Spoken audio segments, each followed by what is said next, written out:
All the forge welding for the sword was shown in my previous video. This is part 2 of the making of the Serpent and the sword. In this video I show how to draw out the bevels, establish the fuller and edge profile and heat treating of the sword.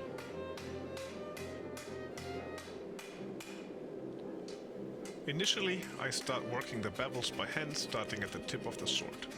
Once the tip has been beveled, I switch over to a spring tool on the power hammer, which helps with speeding up the process.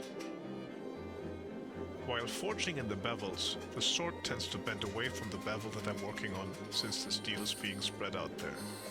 To keep the whole sword mostly straight during the process, it is important to work both sides of the blade at the same time. If this is done right, no further straightening is required. However, as you will see, I occasionally straighten the sword on the end.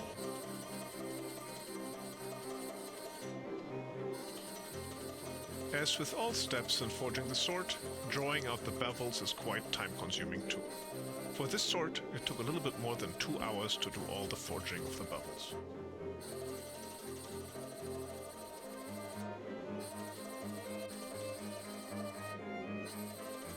Since the core of the sword consists of pattern-welded rods, I need to be careful to draw out only the edged steel, since otherwise the pattern is being distorted. This is mostly important for the Serpent core, and during the forging process I widened the twisted bars a little bit, but this needs to be done fairly evenly on both sides. At the transition from the blade to the tang, I'm aiming for a width of about 2 inches, which slowly tapers down to about 1.5 inches at the tip. While the power hammer saves a lot of time, the final adjustments of the bevels still need to be done by hand.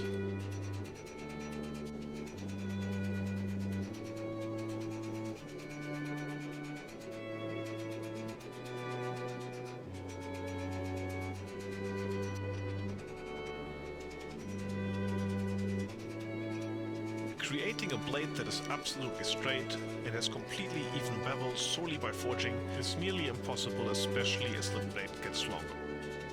Here I'm trying to keep it mostly straight, but will have to do fine-tuning once the forging is done.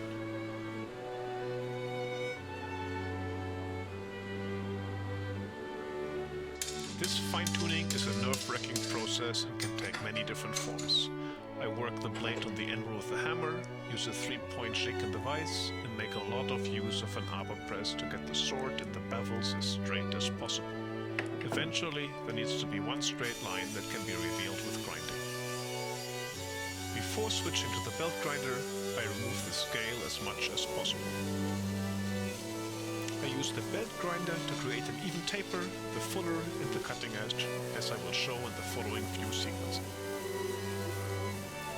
Before starting on the fuller, I establish a flat surface in the middle of the blade.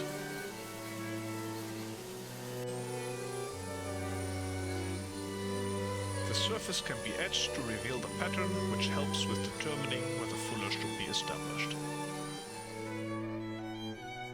For this sword, I want a wider fuller, which is flat in the middle rather than radiused. To do this, I grind 2 channels with a 6-inch contact wheel. As I establish the fuller by hand, I need to be very careful where I grind. This is a skill that I'm still learning to do, and I made a few mistakes with this sword. Fortunately, they could all be corrected, but the process still takes a lot of concentration and time. Since I require multiple passes with the contact wheel, I use layout fluid to keep track of where the fuller needs to be ground.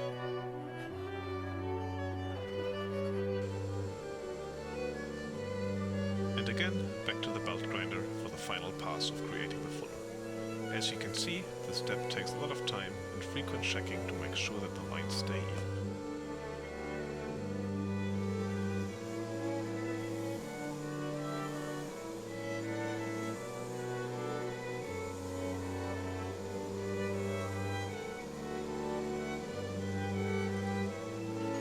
Once I'm happy with the fuller, I switch over to grinding the cutting edges. With a sword of this length, remember, the blade is about 30 inches long. Grinding a straight and even line with the same angle on both sides of the cutting edge is a very challenging task. I am far from perfect at this, but still try to stay as even as possible.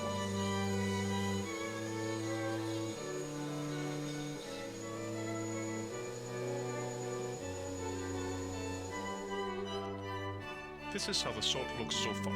The lines are reasonable, but not perfect. At this point, I'm measuring the weight again, and then take an edge and acid to see if the pattern matches the fuller that I created. To get a good edge, I first degrease the sword with denatured alcohol, and then place it in my new tube of acid. My old one was not white enough for this sword. I am using HCl, which is not terribly aggressive, but after about 30 minutes the pattern can be easily seen.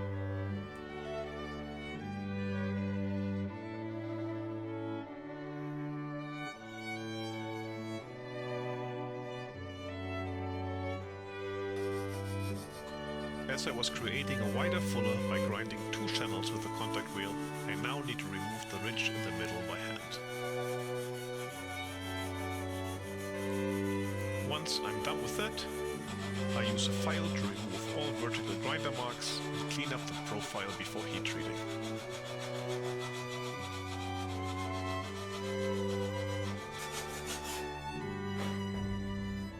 Heat treating is the step that makes or breaks the sword.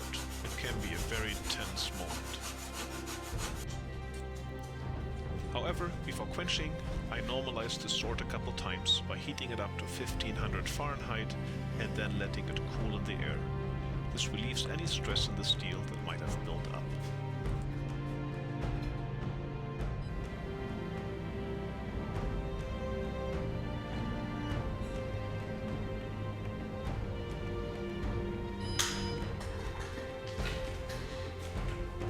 It is also good practice for grabbing the sword with the tongues and removing it from the oven, since there can be no hesitation right before quenching the sword.